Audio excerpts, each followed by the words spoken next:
Hi, my name is Taj Tiggs. This is my Miami market study for MBA class 778 at Louisiana State University in Shreveport.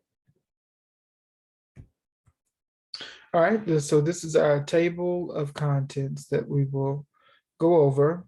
And it does include several sections, which is the map of Miami and some statistics. We'll go over the market makeup, some current statistics, trended data, a market breakdown, some comparable markets, and types of business, as well as a summary section that we'll certainly review. And so Miami is a very diverse and popular city in the United States, situated in Florida. The population is about 450,000. It is the second largest city, only second to Jacksonville, Florida, but has the largest metropolitan area, which includes Fort Lauderdale and West Palm Beach, hosting over 1 million residents or more. It has the second largest performing arts district and entertainment district in the United States, and it's very large for its busy beaches of Miami, which can host up to 15 million guests per year, is what they have seen. An interesting fact is that Miami has one of the largest city GDPs in the country, boasting close to $345 billion. All right, so a quick market breakdown. You have 4 sub-markets in Miami: Miami Airport and Civic Center, the beach, Miami Central Business District, and Miami South. The city hosts of about 58,000 rooms approximately in the whole city. And so this is a census of the properties that we'll be dealing with this particular study.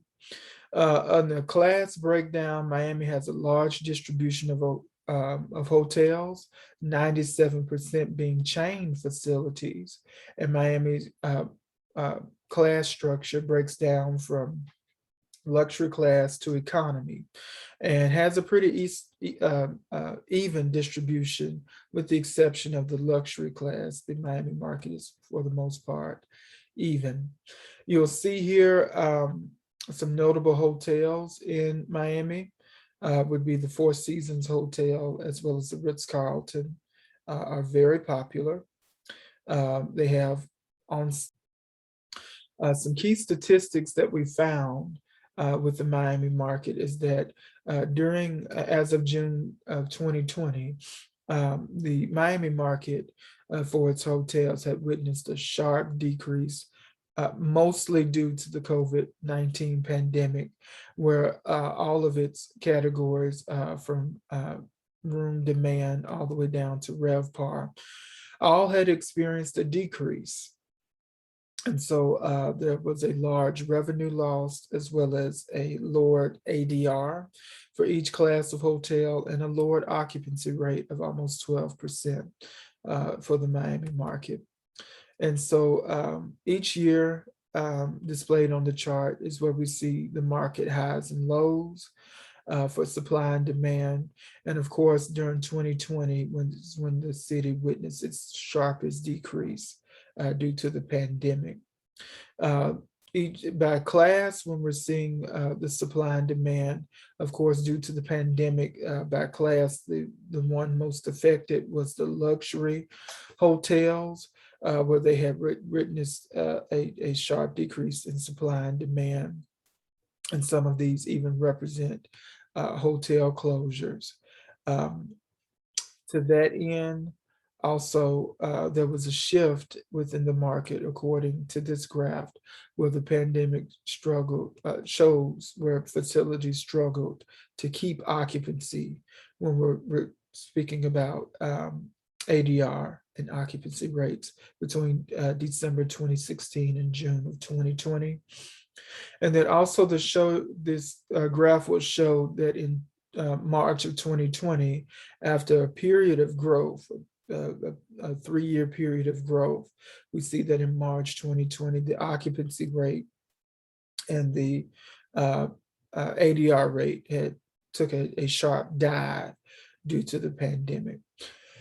And so, with regards to a market breakdown, and this is by sub-market, the 4 sub-markets of Miami, as far as supply and demand, the Miami Beach area, because it was largely defunct or was not being used during the pandemic, witnessed the largest decrease in supply, or excuse me, demand. The supply relatively held the same, but you'll see where demand had decreased.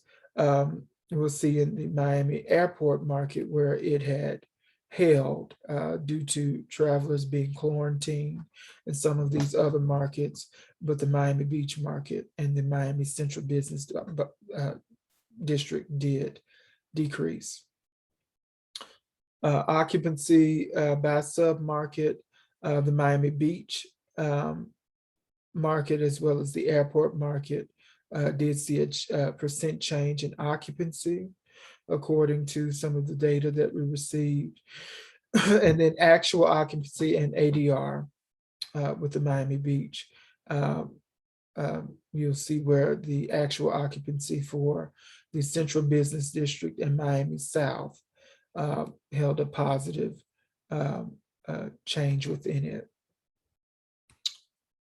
Also, the ADR and the occupancy rate amongst the classes, you'll see where the upper mid-scale class held the highest ADR and the highest occupancy rates during this period when the market was in a downward turn.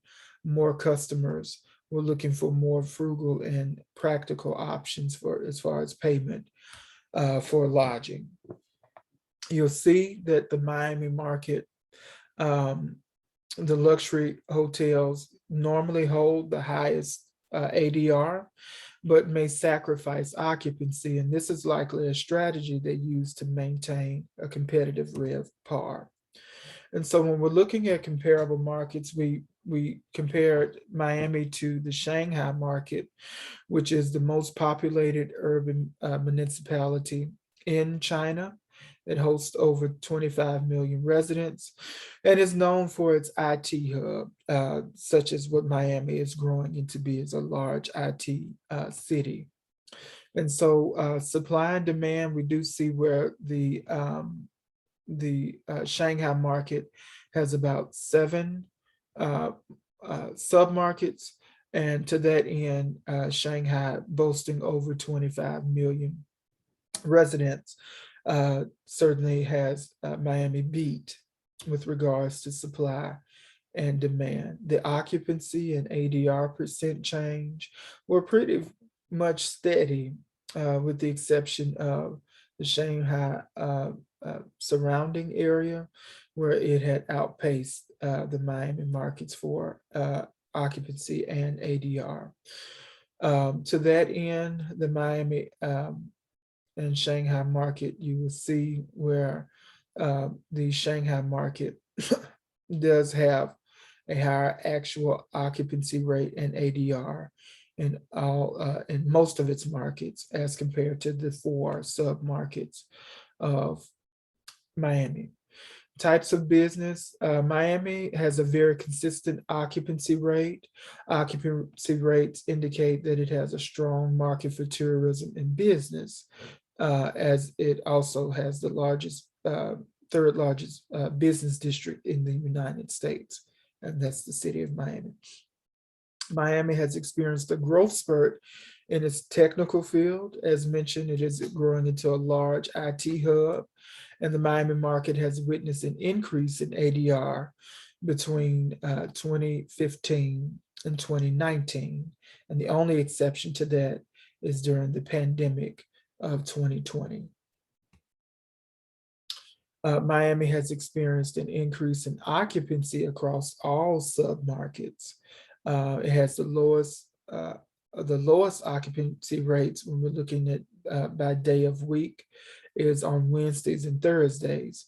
and it usually has a very high occupancy rate on the weekends, which include Friday, Saturday, Sunday.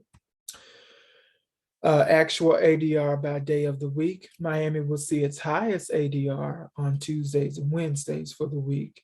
And this is especially true for the Miami Central Business District. And this is due to it having travelers who are there for business or for work purposes. And so with historic occupancy seasonal, Miami will experience its peak season during the months of December to May, and then we'll experience an off season between June and November. To that end, it's its historic ADR seasonality. Miami peak is between June and September, and is in high demand for occupancy. The only outlier for occupancy was in 2020, of course, due to the pandemic. Miami transient visitors make up the vast majority of Miami bookings for its hotel.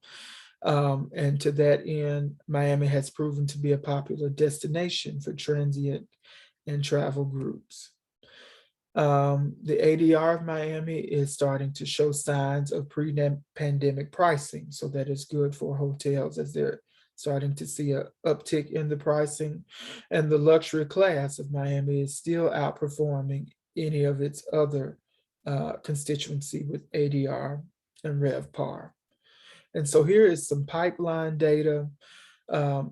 Historic growth of rooms. The mid-scale class has shown the most significant growth of any class on the Miami market. And what is notable is the economy class only has one property that is in the pipeline. And here are some new and significant openings.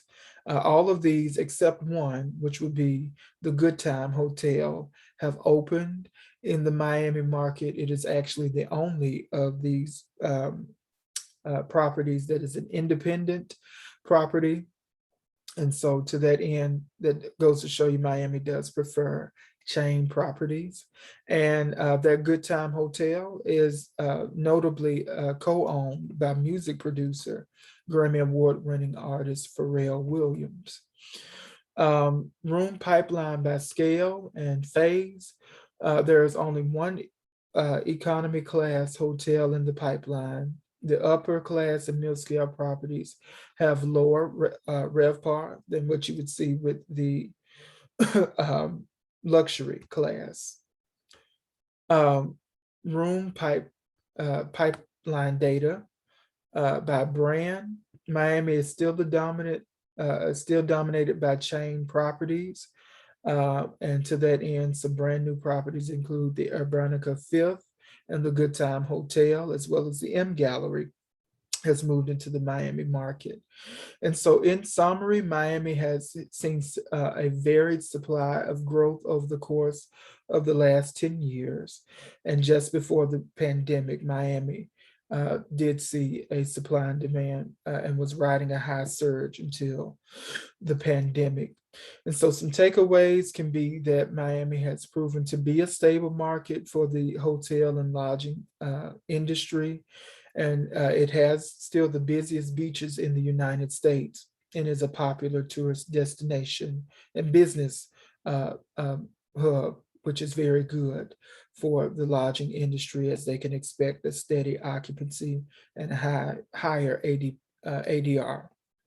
And so looking ahead, Miami is expected to make a favorable comeback after the pandemic, according to sources, and the local tourism department and property owners will increase ADR for hotel rooms, as well as to ensure occupancy is stored to full utilization. And so some things that we can look to is, will Miami have more independent hotels? And also, will the market continue to see an influx in travel and business and population growth? And to that end, the Miami market looking for the future may need to inquire about the feasibility of economy hotels and independent properties locating into its market. And hotels should take the pandemic which dealt a blow, they should take the pandemic and learn from it and incorporate this so that they don't have a decrease as they had witnessed in 2020 and 2021. And this has been my presentation. Again, my name is Taj. Have a great day.